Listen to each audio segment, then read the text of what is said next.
Harry Potter and the Goblet of Fire, a tale of champions and challenges. Chapter 16, The First Task. As the first task approached, Harry's anxiety grew. He had no idea what he would face, and the weight of the school's expectations bore down on him. One evening, Hagrid secretly showed Harry what the first task would involve: dragons. 4 enormous, fire-breathing dragons, one for each champion to face. Determined to help his fellow Hogwarts champion, Harry told Cedric about the dragons.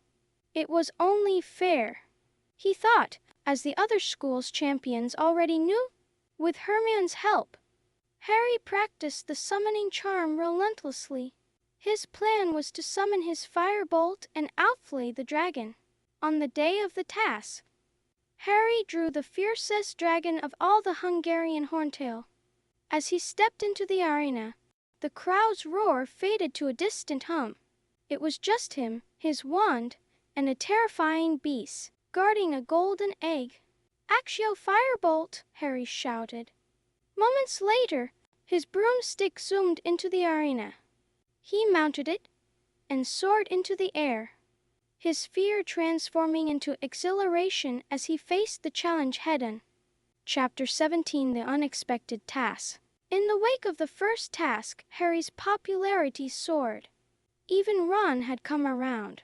Realizing the true danger Harry faced, their friendship mended. The trio turned their attention to the golden egg Harry had retrieved from the dragon, which contained the clue for the second task. However, a new challenge soon presented itself. Professor McGonagall announced that the Yule Ball, a traditional part of the Triwizard Tournament, would be held on Christmas Day. To Harry's horror, he learned that the champions were expected to open the dance. "You are a Hogwarts champion," McGonagall said sternly, "and you will do what is expected of you as a representative of the school. So make sure you get yourself a partner, Potter." The next few weeks saw a flurry of activity as students scrambled to secure dates for the ball. Harry, gathering his Gryffindor courage, asked Cho Chang, but found she was already going with Cedric. Devastated, he eventually asked Parvati Patil, who agreed to be his partner.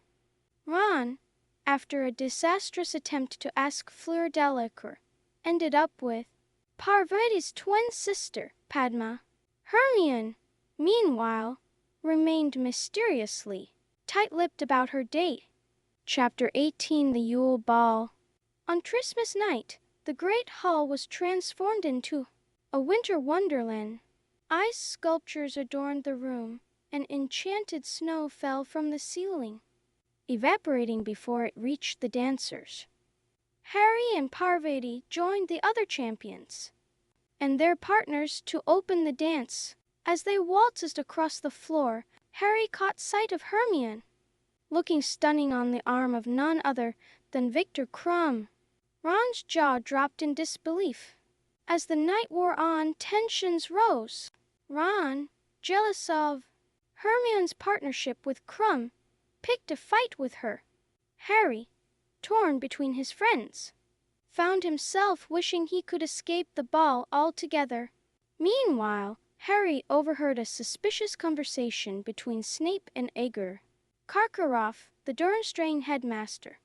They spoke in hushed tones about something becoming clearer: their left arms and their fears of its meaning. The ball ended with mixed emotions for everyone. As Harry climbed into bed that night, his head swam with questions about the egg's clue, the overheard conversation, and the complicated nature of friendships and romance. Chapter 19, The Egg and the Eye. With the excitement of the Yule Ball behind them, Harry refocused on solving the golden egg's clue. Every time he opened it, it emitted a horrible screeching noise that made no sense. It was Cedric who eventually gave Harry a hint, suggesting he take the egg to the prefect's bathroom. Following this advice, Harry discovered that underwater, the egg's screeches transformed into a haunting mermaid's song. Come seek us where our voices sound. We cannot sing above the ground. And while you're searching, ponder this. We've taken what you'll sorely miss. An hour long you'll have to look, and to recover what we took. But past an hour the prospect's black. Too late, it's gone, it won't come back. As Harry left the bathroom, still pondering the riddle, he had a close call with Filch and Mintus Norris. In his haste to escape, he dropped the Marauder's map. To his horror, he saw a dot labeled Bartimeus Crouch in Snape's office. Curious and suspicious, Harry tried to investigate, but got caught in a trick step. As he struggled to free himself, he saw Snape and Moody converging on Crouch's location. In the ensuing confrontation, Moody's magical eye spotted Harry under his invisibility cloak. After a tense moment, Moody covered for Harry, but confiscated the Marauder's map.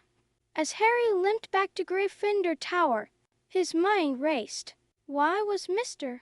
Crouch, who was supposedly too ill to come to work, sneaking around Hogwarts in the middle of the night? The second task was approaching fast, and while Harry had solved one mystery, it seemed 100 more had taken its place. Chapter 20, the second task. As February approached, Harry grew increasingly anxious about the second task.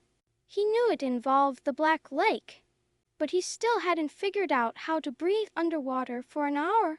The night before the task, Dobby the house elf woke Harry, providing him with gillyweed, a magical plant that would allow him to breathe underwater. Grateful but puzzled by the timely intervention, Harry had no choice but to trust in this solution. The next morning, Harry joined the other champions at the lakes for example. As the task began, he chewed the gillyweed and dove into the icy waters. To his amazement, gills sprouted on his neck, and his hands and feet became webbed. Swimming through the murky depths, Harry encountered Grindylows, Merpeople, and finally found what had been taken Ron, along with Hermione, Cho, and Fleur's sister, all in an enchanted sleep. After a tense underwater battle and a moral dilemma about leaving the other hostages, Harry managed to save both Ron and Fleur's sister, finishing well outside the time limit, but earning high marks for moral fiber. Chapter 21, Padfoot returns. In the aftermath of the second task, Harry, Ron, and Hermione visited Hogsmeade, where they met Sirius Black in his animagus dog form. Sirius led them to a cave where he was hiding. Sirius expressed his concerns about the strange events at Hogwarts, particularly the disappearance of Barty Crouch. He also warned Harry about Agar Karkaroff, a former Death Eater. As they discussed the tournament and the increasing signs of dark activity, Sirius offered advice and support. However, he also cautioned Harry to be extremely careful, sensing that whoever put Harry's name in the Goblet of Fire had sinister intention. Chapter 22, The Madness of Mr. Crouch. As the third task approached, Harry stumbled upon Mr. Crouch in the Forbidden Forest one night. Crouch appeared disheveled and mad, alternating between lucid moments, where he warned about Voldemort's increasing strength, and delusional episodes, where he gave orders to his long-absent son. Harry ran to get help, but when he returned with Dumbledore, Crouch had vanished. Victor Crumb, who had been stunning Nearby, was found unconscious. This incident heightened the sense of danger and mystery surrounding the tournament. Harry couldn't shake the feeling that all these strange occurrences were somehow connected, leading to something far more sinister than a school competition. Chapter 23, The Dream. As the final task of the Triwizard Tournament drew near, Harry's nights were plagued by strange dreams. One particularly vivid dream stood out. He found himself in a dark, decrepit house. Wormtail was there, tending to a creature in an armchair, a being that sent chills down Harry's spine. Suddenly, an enormous snake slithered into the room, and the high, cold voice of Lord Voldemort spoke. Nagini tells me the old Muggle caretaker is standing just outside the door. Harry woke with a start, his scar burning fiercely. He immediately wrote to Sirius about the dream, though he tried to downplay his concerns in the letter. Chapter 24: The Pensieve. During a divination lesson, Harry dozed off and had another vivid dream about Voldemort. Disturbed, he went to Dumbledore's office to talk about it, but found the headmaster absent. While waiting, Harry noticed a stone basin filled with a silvery substance, a pensieve. Curiosity overcame him, and he found himself drawn into Dumbledore's memories. He witnessed 3 trials from the past, Agur Karkaroff naming Death Eaters to reduce his own sentence, Ludo Bagman being cleared of charges, the trial of Barty Croucher, where Croucher coldly sentenced his own son to Azkaban. Dumbledore's return startled Harry out of the pensieve. Instead of being angry, Dumbledore calmly discussed what Harry had seen, providing context to these past events and insights into the current situation. Chapter 25: The Third Task. The evening of the third task arrived. The Quidditch pitch had been transformed into a massive maze, filled with magical obstacles and creatures. As the task began, Harry and Cedric, tied for first place, entered the maze together. They soon separated, each facing their own challenges, from blast-ended Scroots to Boggarts, from an anti-gravity miss to a sphinx with a riddle. Harry heard Fleur scream in the distance and later came across a stunned Victor Crumb, who had been acting strangely. He sent up red sparks for Crumb, wondering what could have caused the Durmstrang champion to attack Fleur. Finally, Harry and Cedric reached the center of the maze simultaneously. They agreed to take the Triwizard Cup together, making it a joint Hogwarts victory. As they grasped the cup, however, both boys felt a jerk behind their navels. The cup was a portkey, whisking them away from the safety of Hogwarts to an unknown location. They landed hard in a dark graveyard, the cup falling